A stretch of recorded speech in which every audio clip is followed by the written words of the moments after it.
तो दोस्तों, स्टार्टअप्स का दौर है, वैल्यूएशंस का दौर है, लेकिन प्रॉफिट एक ऐसा एस्पेक्ट है जो कि कभी भी आंखों से दूर नहीं करना चाहिए किसी भी कंपनी को।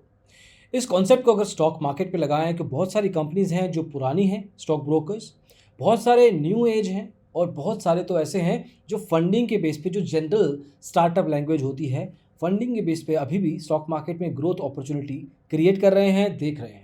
इस वीडियो में देखेंगे कि किस तरीके से कुछ स्टॉक ब्रोकर्स जो पुराने हैं वो अपना मॉडल चेंज करके किस तरह प्रॉफिटेबल लेवल पे अपने आप को देखते हैं, लेकिन कुछ ब्रोकर्स हैं जो कि नए हैं और वैल्यूएशन के बेस पे चल के आगे कुछ करना चाहते हैं।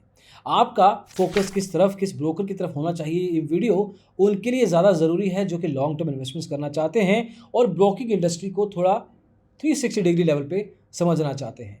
तो आइए शुरू करते हैं।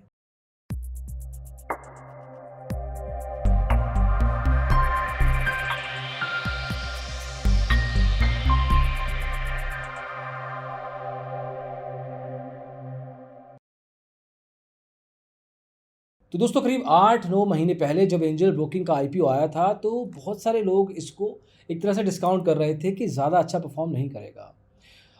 जब ये लिस्ट हुआ तब भी 10% डिस्काउंट प्राइस पे हुआ, अपने इशू प्राइस पे।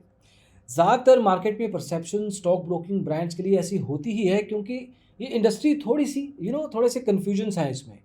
क्योंकि इसमें आप एक रेगुलेटर के अंडर हो, रेगुलेटर जैसे हम बात करते हैं सेबी की, कुछ ना कुछ लेवल पे चेंजेस लेके आता रहता है। वो चेंजेस आपके बिजनेस पे डायरेक्टली इम्पैक्ट करते हैं, आपकी टर्नओवर पे, आपके बॉटम लाइन प्रॉफिट के ऊपर। तो जब एंजल ब्रोकिंग आया था तो उस समय इसके जो परसेप्शन थी वो भी कुछ ऐसी थी।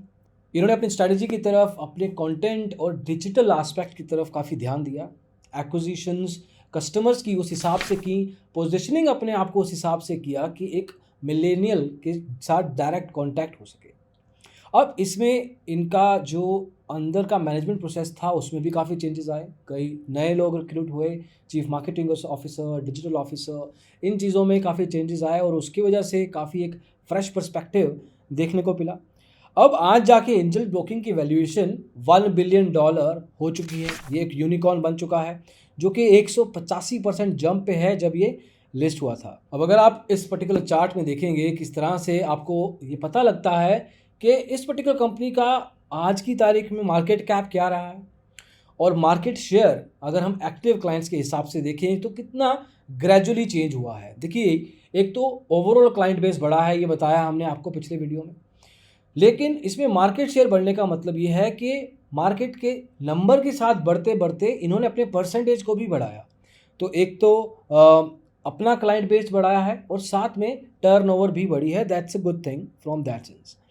अब पॉइंट ये नहीं है, बात यहीं पे ख़त्म नहीं होती, बात यहाँ पे इनफैक्ट शुरू होती है।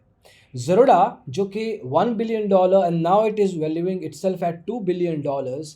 अगर हम एंजल का एग्जांपल लें तो सर्टेन लेवल पे ज़रोडा की वैल्यूएशन अंडर प्राइस लगती है। ज़रोडा एक्चुअली अगर हम कुछ लोगों की माने तो समवेयर अराउंड $3.33 बिलियन की तरफ इसकी वैल्यूएशन हो सकती है।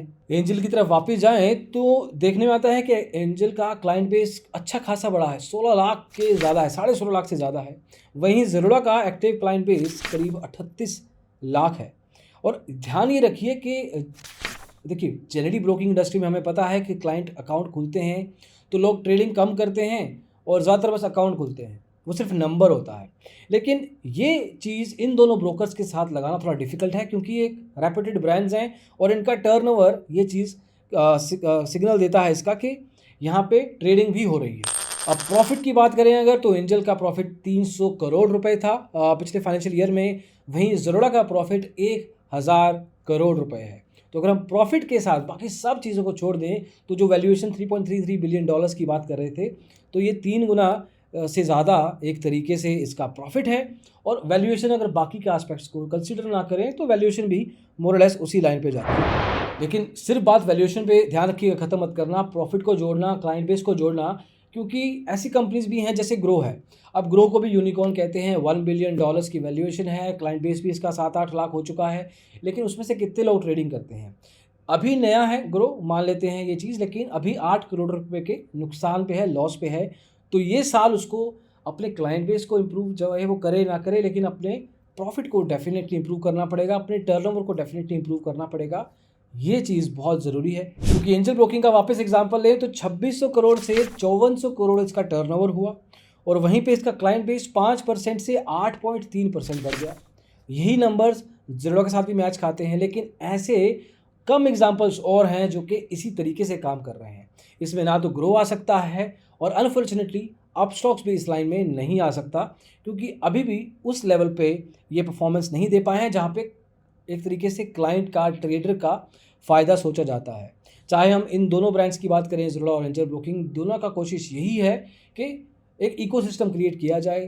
ज़ीरोडा ट्रेडिंग प्लेटफॉर्म्स की तरफ जा रहा है तो एंजल ब्रोकिंग कंटेंट स्ट्रेटजी की तरफ जा रहा है। दोनों का अपना-अपना तरीका है, लेकिन वो नंबर्स में सामने ज़रूर आ रहा है। तो दोस्तों, ये कुछ एक वैल्यूएशन करने की कोशिश थी कि किस तरीके से इंडस्ट्री मूव हो रही है। हर इंडस्ट्री में कुछ ना कुछ मूवमेंट्स होती हैं। कई ब्रोकर्स इस इंडस्ट्री में देखें तो अभी भी कन्वेंशनल मॉडल से चलते आ रहे हैं, चाहे मोतीलाल ओसवाल हो, शेर खान हो, ऐसे ब्रोकर अभी भी फुल सर्विस लेवल पे अपना वेल्थ क्रिएट कर रहे हैं। वहीं पे बैंक बेस्ड स्टॉक ब्रोकर्स ही कुछ ना कुछ एक्सपेरिमेंट करते रहते हैं, कोई नए डिस्काउंट ब्रोकिंग एक तरीके से प्लान लेके आते रहते हैं। और डिस्काउंट ब्रोकर्स खुद अपने आप में अब प्राइस वॉर नहीं कर पाएंगे, क्योंकि सबका प्राइस अब 20 रुपये हो चुका है। अब उनको कुछ और करने की ज़रूरत है, और यहीं पे आज की तारीख में एंजल और ज़ीरोडा आगे चल रहे हैं। बाकी ब्रोकर्स को अभी उनको सीखने की ज़रूरत है, काफ़ी आगे मूव करने की ज़रूरत है। होपफुली उनके नंबर्स इंप्रूव होंगे, और जब ऐसा होगा तो आपके सामने ये क्वालिटेटिव और क्वांटिटेटिव एनालिसिस आपके साथ लेके आएंगे। अभी के दोस्तों बस इतना ही। होपफुली ये एक एनालिसिस, इंफॉर्मेशन स्टॉक मार्केट का आपको अच्छा लगा हो, समझ में आया हो। कोई डाउट्स हो, क्वेश्चंस हो, ज़रूर बताइए। आप इनके क्लाइंट हैं, अपना एक्सपीरियंस ज़रूर शेयर कीजिए ताकि बाकी लोगों की मदद हो सके। अभी के लिए इतना ही। Thank you so much.